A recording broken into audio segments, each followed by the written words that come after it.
నమస్తే welcome to our channel. నేను మిషాల్ని. ఏపీలో నకిలీ మద్యం వ్యవహారంలో జగన్మోహన్ రెడ్డి ఒక ట్వీట్ పెట్టాడు. ఆ ట్వీట్లో ప్రజలు ప్రాణాలతో చెలగాటమాడుతున్నారని జగన్మోహన్ రెడ్డి వ్యాఖ్యలు చేశారు. అసలు నిజమే అంటారు ఇది? దీని మీద పూర్తిగా విశ్లేషించడానికి మనతో పాటు స్టూడియోలో ఉన్నారు ప్రముఖ రాజకీయ విశ్లేషకులు అడుసుమల్లి శ్రీనివాస్ గారు ఉన్నారు. వారిని అడిగే విషయాలను తెలుసుకునే ప్రయత్నం చేద్దాం. నమస్కారం సార్. నమస్కారం. సార్, జగన్మోహన్ రెడ్డి ఒక ట్వీట్లో ఇప్పుడు ఏపీని మొత్తంగా ఒక నకిలీ మద్యంతో అంత వ్యవహరిస్తున్నారని నెంబర్ 1గా తీర్చిదిద్దుతున్నారని జగన్మోహన్ రెడ్డి వ్యాఖ్యలను ఫస్ట్ అసలు ఎలా చూడాలి సార్? మీకు ఇంకొకసారి రుజువైంది జగన్మోహన్ రెడ్డి సిగ్గు లేదు ఎగ్గు లేదని, మానవ మర్యాద అసలు లేదని. ఎందుకంటే అక్కడ ఒక ఇష్యూ జరిగింది, ఇన్సిడెంట్ జరిగింది. ఖచ్చితంగా నకిలీ మద్యాన్ని తయారు చేసి వాళ్ళు ఆ దందా నడిపిస్తున్నారు. దాన్ని బయట పెట్టిన తక్షణం అది సీజ్ చేసే షాపులు వాళ్ళు అరెస్ట్ చేశారు. దాని వెనకాల ఎవరున్నారో సంబంధించిన తెలుగుదేశం పార్టీ ఇన్ఛార్జిని గత ఎన్నికల్లో పోటీ చేసిన వాడిని ఇంకొకరిని కూడా పార్టీ నుంచి సస్పెండ్ చేశారు. ఫస్ట్ ప్రాథమిక చర్యలు అయినా ఇమ్మీడియట్గా తీసుకున్నారు. ఎప్పుడన్నా అటువంటి చేశారు వీళ్ళు మాట్లాడతారు. ఎందుకంటే ముఖం పగలగొట్టక ఇప్పుడు వీళ్ళు మెత్తగా ఉంటే అలాగే ఉంటారు, అలాగే మాట్లాడతారు. ఎన్ని వేల మంది డైరెక్ట్గా ప్రభుత్వమే అమ్మింది కదా. ఇప్పుడు ఈ ప్రభుత్వంలో ఎవడో దొంగచాటుగా అక్రమంగా చేసాడు దందా, దాన్ని వాళ్ళు పట్టుకున్నారు, వాళ్ళకి శిక్ష పడుతుంది. ఇతనే అమ్మాడు కదా, ఇంట్లో తయారు చేసి చేత్తో కలుపుకొచ్చేసిన సారా లిక్కర్ కింద, విస్కీ కింద, బ్రాందీ కింద అమ్మేశాడు కదా. దాని గురించి మాట్లాడు. ఎన్ని వేల మంది చనిపోయారండి, ఎంతమంది ఇప్పుడు అనారోగ్యం పాలైపోయారు, కిడ్నీలు పోయి, లివర్ పాడైపోయి జీవోత్సవాల్లో బతుకుతున్నారు. అనేక కుటుంబాలు అనాథలైపోయినాయి. పసిబిడ్డలో తండ్రిని కోల్పోయారు, ఒంటరి మహిళలు అయిపోయారు. ఇతని దెబ్బకి ఎక్కడ మొహమాట లేకుండా, సిగ్గుపడకుండా బరితెగించి వ్యాపారం చేశారు వాళ్ళు. ఒక ప్రభుత్వాధినేత ప్రభుత్వం ద్వారా నాసి రకమైన నకిలీ మద్యమైన నాణ్యత లేని మద్యాన్ని అమ్మించి వాళ్ళు రక్తం తాగాడు డైరెక్ట్గానే. అతను మాట్లాడతాడు ఇవాళ. వీళ్ళంతా పారదర్శకంగా అదే వచ్చింది. ఇప్పుడు మీకు బరి తెగించిన వాడు ఏమైనా మాట్లాడతాడు. ఎందుకంటే ఆరితేరి ఉన్నాడు అతను, కరుడుగట్టి నేరస్తుడు. అతను నేర స్వభావం ఉన్నవాడు, క్రూర స్వభావం. నేర స్వభావము క్రూర స్వభావం వేరు. నేర స్వభావం ఏంటంటే నేరం చేస్తాం, చిన్న దొంగతనాలు చేస్తూ ఉంటాడు. లేకపోతే మీకు సిగ్నల్ క్రాస్ చేయడం కూడా నేరమే. మనం వెళ్తున్నప్పుడు సిగ్నల్ క్రాస్ చేయడం, సివిక్ సెన్స్ లేకపోవడం కూడా నేరంలోకి వస్తుంది. అలాగే చిన్న దొంగతనాలు చేయడం కూడా నేరమే. దానిమంటే కొంచెం పెద్ద ఏంటంటే జేబు కొట్టేయటాలు, ఇళ్ళకెళ్ళి దోపిడీ చేయటం, బతకటం కోసం అప్పటికప్పుడు ఏదోటి కాగితాలు ఏరుకుంటే ఇనప వస్తువులు ఏమైనా ఉంటే కనబడి పట్టుకోవటం, అదో రకం నేరాలు. దాన్ని మించిన ఏంటంటే ఇళ్లమే పడి దోచుకోవడం, ఇళ్లలో ఉన్న వాళ్ళని హత్యలు చేయటం, అదో రకమైన నేర స్వభావము క్రూర స్వభావం కలిపి ఉన్నవాళ్ళు. దండుపాళ్ళెం బ్యాచ్ అనమాట. నేరాలు చేస్తారు వాళ్ళు, దొంగతనాలు అలవాటు. అది చేస్తా దాంతోపాటు మనుషులను చంపుతారు. అది క్రూరత్వం, కర్కసత్వం. ఇతనికి ఇవన్నీ అవలక్షణాలు అన్నీ కలిసిన మనిషి జగన్మోహన్ రెడ్డి.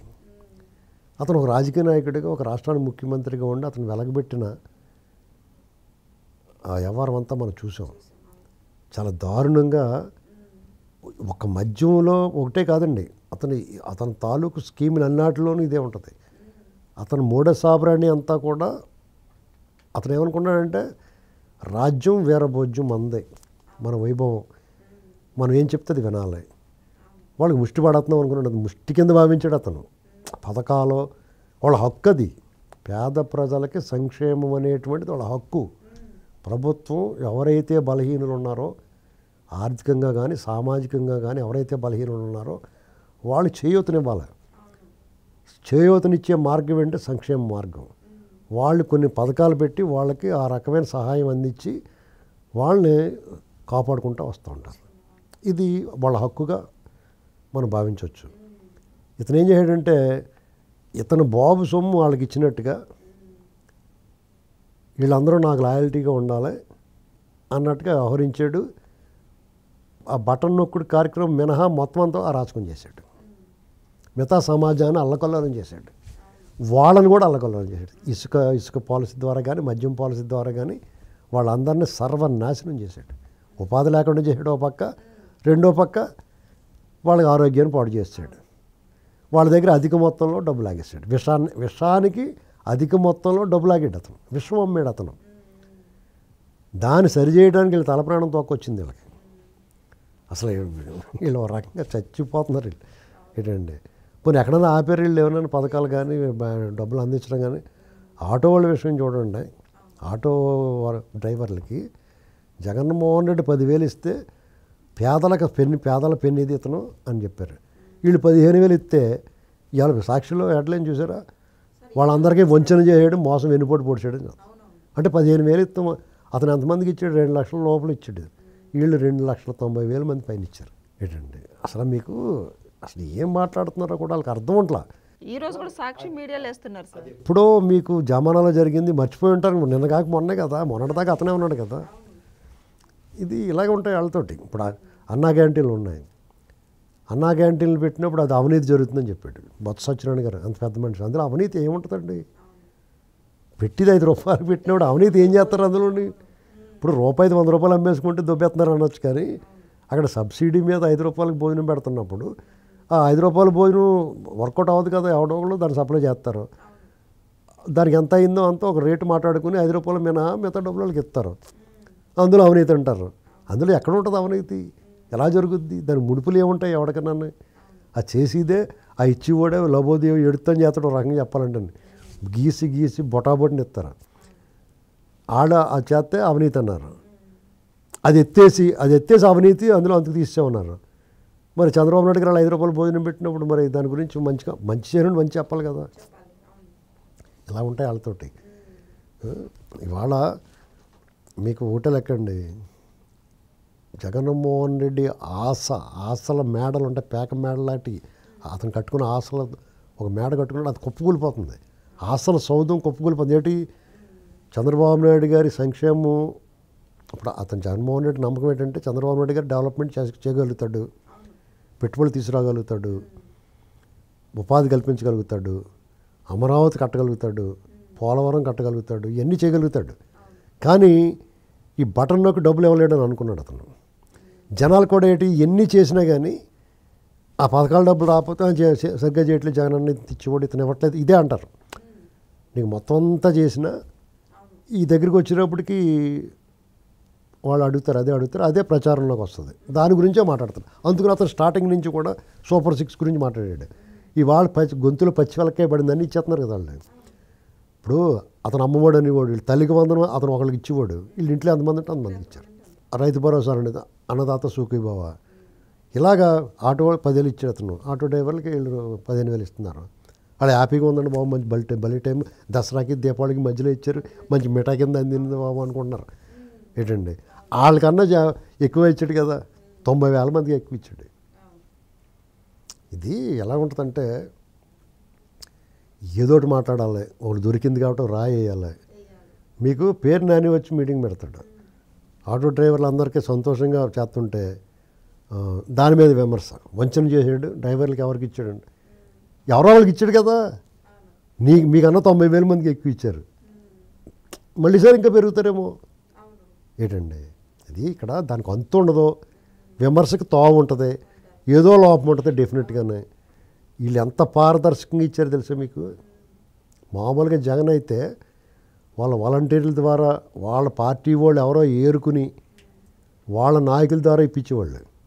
ఇప్పుడు ఎలా ఇచ్చారో తెలిసి వీళ్ళు తెలుగుదేశం పార్టీ కానీ కూటమి పార్టీకి కానీ ఎమ్మెల్యేలకు కానీ నాయకులకు కానీ సంబంధం లేకుండా ఎవరైతే నమోదు చేసుకున్నారో వాళ్ళకందరికీ ఇచ్చేసారు. వాళ్ళు ఏ పార్టీ వాడని చూడలేదు. జగన్మోహన్ రెడ్డి ఎప్పుడు కులం చూడడం, మతం చూడడం, ప్రాంతం చూడడం అన్నాడా? వీళ్ళు ఖచ్చితంగా కులం, మతం, ప్రాంతం చూడకుండా ఇచ్చారు. ఈ విషయంలో నువ్వు బాగా చేసేవా అని మెచ్చుకోవాలి. అప్పుడు నీ విలువ ఉండాలంటే వాళ్ళు మంచి చేసినట్టు నువ్వు మంచి చేశారండి అని చెప్తే, నువ్వు వాళ్ళు చెడు చేసినట్టు నువ్వు చెడు చేశారని చెప్తే నీకు మాట విలువ ఉంటుంది. నువ్వు మంచి చెడుని ఒకలాగా చూసి పనివాడిని పనికిమాలిన వాడిని ఒకలాగా చూస్తే నీకు మాట విలువే ఉంటుంది కదండి.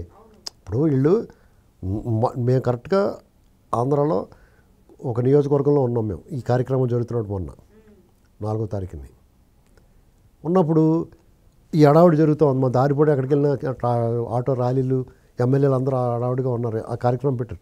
వాళ్ళు ఇవ్వటానికి వాళ్ళు వచ్చారు అంతే. ఎంపికలో మాత్రం వాళ్ళ పాత్ర లేదు. చూసారా, ఎవరికి ఇవ్వాలో ఎంపిక ఉంటుంది. వాళ్ళైతే ఎవరికి ఇవ్వాలో ఎంపిక వాళ్ళు చేసుకునేవారు. వాళ్ళు ఆటో డ్రైవర్ కాకపోయినా అయినా కానీ క్యాకెట్ డ్రెస్ వేసి ఇచ్చేసుకునేవారు వాళ్ళు. కానీ వీళ్ళు అలా కాదు, ఎవరైతే నమోదు చేసుకున్నారో వాళ్ళందరికీ ఇచ్చారు. జస్ట్ ఒక చాలా స్వల్పంగా రిజెక్ట్ చేశారు. ఆ వచ్చిన అప్లికేషన్లు అన్నట్లకి ఇచ్చారు, 90% ఇచ్చారు. అవును. ఎవరైతే నమోదు చేసుకున్నారో మేము ఆటో డ్రైవర్లు మాకు ఇవ్వండి అని ఎవరైతే నమోదు చేసుకున్నారో వాళ్ళు 90%కి ఇచ్చారు. ఇది గ్రేట్ అచీవ్మెంట్ అండి, అది మనం మెచ్చుకోవాలి. ఇప్పుడు అది ఇవ్వటం కరెక్టా రాంగ్ అనేది వేరే కదా, ఇవ్వటంలో బ్రహ్మాండంగా ఇచ్చారు. చాలామంది విమర్శ చేస్తున్నారు, వీళ్ళందరికీ డబ్బులు ఎందుకు, ఈ రకమైన పథకాలు ఎందుకని. ఆ విమర్శ ఎప్పుడూ ఉంటుంది. ఎందుకంటే దాన్ని పూర్తిగా ఎంకరేజ్ చేయలేం, పూర్తిగా డినై చేయలేం. ఎందుకంటే సంక్షేమం, ఆర్థిక చేయూత ఇవ్వటం అనేటువంటిది ప్రభుత్వాల బాధ్యత, ప్రజల హక్కు. దాన్ని మితిమీరకుండా చూసుకోవాలని కొంతమంది చెప్తారు. వినదగుని ఎవరు చెప్పినా వినాలి, జాగ్రత్తగా బ్యాలెన్స్ చేసుకోవాలి. దానికి తగ్గ ఆదాయాన్ని సృష్టించుకోగలిగితే అది ఇవ్వటం తప్పు కాదు. జగన్మోహన్ రెడ్డి ఆదాయం సృష్టించుకోలేక చేతులు ఎత్తేసి ఎర్రమోకం వేసుకుని అప్పులు చేసేసి రాష్ట్రాన్ని గుల్ల చేసేసి గుండు చేసి పెట్టాడు. వీళ్ళు మీద ప్రజలకు విశ్వాసం ఉంది. ఇప్పుడు ఈ సంవత్సరం 4 మాసాల్లో వీళ్ళు చేసిన పని చూసిన తర్వాత ఒక భరోసా అవుతుంది అందరికీ. చాలామంది ఆటో డ్రైవర్లు చెప్తున్నారు, సర్లే ఇన్ని కష్టాల ముందు ఇంత ఇది ముందు ఇస్తారా ఎవరో అనుకున్నాం, బాగానే ఇచ్చారండి బాబు, చాలా సంతోషంగా ఉంది, మేము అసలు ఊహించలేదు అని అన్నారు, కానీ ఇస్తారని అనుకోలేదండి అని చెప్తున్నారు. జగన్మోహన్ రెడ్డి ట్వీట్లో సార్ అసలు ఈ డబ్బులు మొత్తం నకిలీ వ్యవహారంలో డబ్బు మొత్తం ఎవరి జేబులోకి వెళ్ళి సీఎం చంద్రబాబు నాయుడు గారు చెప్పాలని ట్వీట్లో రాసిండు. ఈ నకిలీ మధ్యలోనా? నకిలీ మధ్యలో ఎవరి జేబులోకి వెళ్తాయి? ఆ జయచంద్రారెడ్డి ఎవరో చెప్పు, నువ్వు పెద్దిరెడ్డికి ఏమవుతాడో చెప్పు, ఆ ద్వారకానాథ్ రెడ్డికి ఏమవుతాడో చెప్పు. వీళ్ళందరూ ఒకటే గ్యాంగ్. వీళ్ళ తప్పు ఏంటంటే జయచంద్రారెడ్డి నాయుడు ఇన్ఛార్జిగా పెట్టడం తప్పు, ఖచ్చితంగా తప్పే. అతనికి ఎమ్మెల్యే టికెట్ ఇవ్వడం కూడా తప్పే. నేను అధిష్టానాన్ని నేను డినై చేస్తున్నాను. కానీ చాలామంది కార్యకర్తలు, అందుకనే కార్యకర్తల మనోభావాలను గౌరవిస్తే పార్టీలు ఇటువంటి అపవాదు రాకుండా ఉంటుంది. ఇప్పుడు ఆ వరవడిలో, ఆ సుడిగుండంలో ఒక్కొక్కసారి మనకు తెలియకుండా దిగిపోతాం. మనం మభ్య పెడతారు కొంతమంది, దానికి లోన్ అవ్వకూడదు. కార్యకర్తలకు విలువిస్తే, కార్యకర్తలు సీనియర్ కార్యకర్తలు ఉంటారు అంట, వాళ్ళందరి మాట వింటే ఇలాంటివి జరగవు. కొన్ని చోట్ల అలాంటివి జరిగినాయి. దానివల్ల ఫలితాలు పార్టీకి, నాయకుడికి చెడ్డ పేరు వస్తుంది. జగన్మోహన్ రెడ్డి లాంటి బందిపోటు దొంగ ఈ డబ్బులు అక్కడికి వెళ్ళి అంటున్నాడు, నీ దగ్గరికి వచ్చిన డబ్బులు ఏమీ చెప్పు ఫస్ట్, అంతే కదండి. దాని గురించి మాట్లాడవు.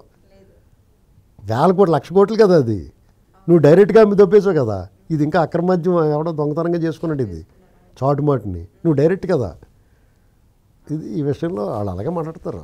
అందుకనే చాలా కఠినంగా వ్యవహరించాలి. ఎవడ అడ్డుపడితే ఆడిని కూడా లోపలేసేయాలి. జగన్మోహన్ రెడ్డికి ఎవడ సాయం చేస్తున్నాడు ఆడిని కూడా ఇదిలోకి ఏడవాలి, అప్పుడు దారిలోకి వస్తారు. Thank you sir.